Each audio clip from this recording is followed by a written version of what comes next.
ഞാൻ അകത്ത് കയറാം. ഇത് എടുത്തു കളയാതെ എനിക്ക് അകത്ത് കയറാൻ പറ്റില്ല. ആരവനെ കാണുന്നില്ലല്ലോ, അവൻ എങ്ങനെ ഇനി അകത്ത് കയറും? വണ്ടിയിൽ നിന്ന് ഇറങ്ങരുതെന്ന് അവനോട് പറഞ്ഞതാ, കേട്ടില്ല. അവൻ വന്നോളൂ. എത്രയോ തവണ ആരും കാണാതെ അവനിവിടെ വന്നിരിക്കുന്നു. ഇവിടെ കയറാൻ അവൻ എന്തെങ്കിലും വഴി കണ്ടിട്ടുണ്ടാവും. എനിക്കങ്ങനെ തോന്നുന്നില്ല. അലീനയുടെ മുമ്പിൽ എങ്ങനെ ചെന്നപ്പെട്ട പ്രശ്നമാവും. ഞാൻ പോയി അന്വേഷിച്ചിട്ട് വരാം. ആരുടെങ്കിലും ഹെൽപ്പ് പ്രതീക്ഷിച്ച് അവൻ പുറത്ത് നിൽക്കുകയാണെങ്കിലോ? അനു, ഞാനും വരാം. എന്നാ വാ, നമുക്ക് പോയിട്ട് പെട്ടെന്ന് വരാം.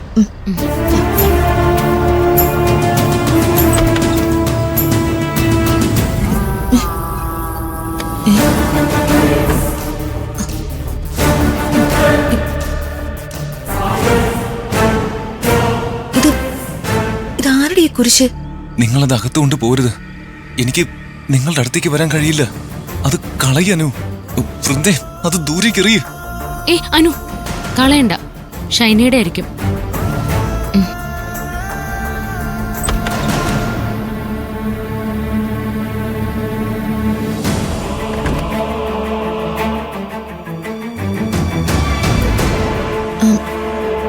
ഷൈനി, ഇത് നിന്റെ ആണോ?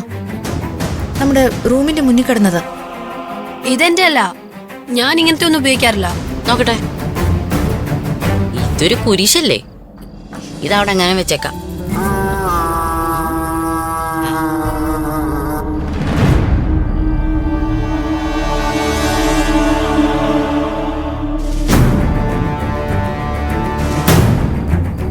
മേഘേ, അതവിടെ വെക്കണ്ട.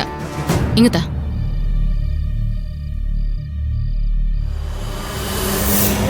ഇത് ഷൈനയുടെ അല്ലെങ്കിൽ മറ്റേതെങ്കിലും കുട്ടികളുടെ ആയിരിക്കും.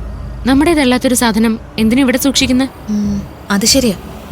കളഞ്ഞു കിട്ടിയ സാധനം നമുക്ക് ഓഫീസിൽ ഏൽപ്പിക്കാം. വാ.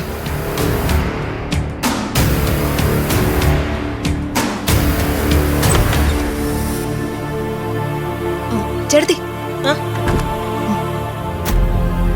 ഈ കുരിശ് ചേട്ടത്തിയുടെ ആണോ? ആഹാ, ഈ കുരിശ് ഇവിടെ തന്നെ ഉണ്ടായിരുന്നോ? ഞാൻ ഈ സാധനം എവിടെയെല്ലാം അന്വേഷിച്ചു നിറഞ്ഞു. എന്റെ കയ്യിൽ നിന്ന് കളഞ്ഞു പോയതാ.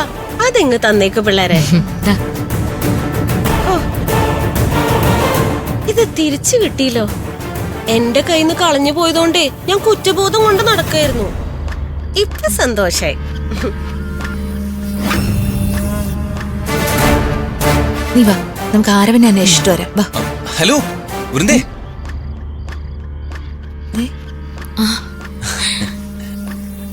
നീ ഇവിടെ തന്നെ ഉണ്ടായിരുന്നോ? ആ, ഞാൻ അവിടെ നിൽക്കായിരുന്നു. മന്ദാകിനി ചേർത്തിയെ കണ്ടപ്പോഴേ മാറിയുന്നതാ. അതെ, നീ അകത്ത് കയറി. ആരെങ്കിലും കാണും. കേറിപ്പോ.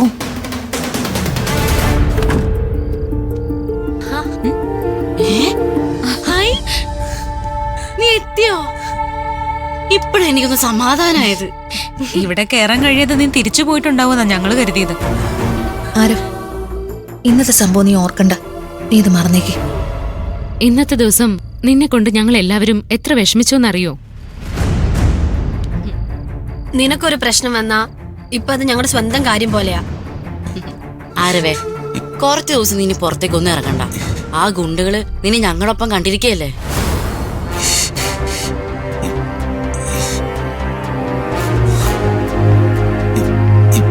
വീട്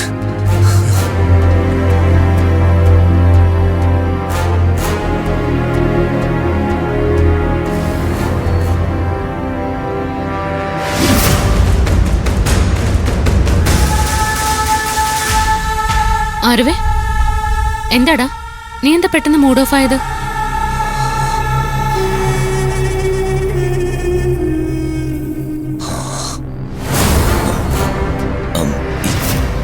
ശരീരത്തിന് നല്ല സുഖമില്ല. ആ രുദ്രന്റെ ആളുകളുടെ അടിയും ഇടിയും തൊഴിയൊക്കെ കൊണ്ട് ദേഹം മുഴുവൻ ചതഞ്ഞിരിക്കുക. നിങ്ങളൊക്കെ എന്നെ തൊടുമ്പോ ഭയങ്കര വേദന. ഞാൻ കുറച്ചേരം ഒന്ന് കിടക്കട്ടെ.